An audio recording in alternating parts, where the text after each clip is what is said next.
And ఇంకొకటి వచ్చేసి obesity ఉన్నవాళ్ళు. ఒబెసిటీ అంటే ఓవర్ వెయిట్ ఉన్నవాళ్ళు, ఎక్కువగా బరువు ఉన్న వాళ్ళలో కూడా ఈ పీసీఓడి ఎక్కువగా ఉండే ఛాన్స్ ఉంటుంది.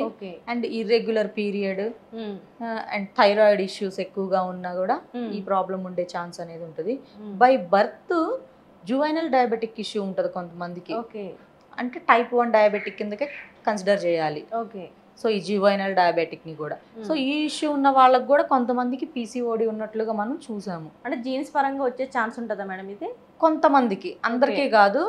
ఎందుకు అనంటే ఇప్పుడు ఫర్ ఎగ్జాంపుల్ నా లైఫ్ స్టైల్ నా పిల్లలకు ఉండకపోవచ్చు, మా పేరెంట్ లైఫ్ స్టైల్ నాకు ఉండకపోవచ్చు. వాళ్ళకి పీసీఓడి ఏమీ లేదు, బట్ నాకుంది అని అంటే దాని రీజన్ ఏంటి? సో నా లైఫ్ స్టైల్ అంతా డిఫరెంట్ గా ఉంది, నేను తీసుకునే ఫుడ్ డిఫరెంట్ గా ఉంటుంది, నా బాడీలో మెటబాలిక్ సిస్టము డిఫరెంట్ గా ఉంది, అండ్ డైజెషన్ ఇష్యూస్ నాకు డిఫరెంట్, అన్ని టోటలీ డిఫరెంట్ గా ఉంది కాబట్టి నాకు ఉన్నింది. సో రేపు నా తరం మళ్ళీ నెక్స్ట్ జనరేషన్ ఎలా ఉంటుందో మనం చెప్పలేము. సో అది జనరేషన్ ని బట్టి ఉండొచ్చు, వాళ్ళ లైఫ్ స్టైల్ ని బట్టి కూడా ఈ పీసీఓడి ప్రాబ్లమ్స్ అనేవి ఉండొచ్చు.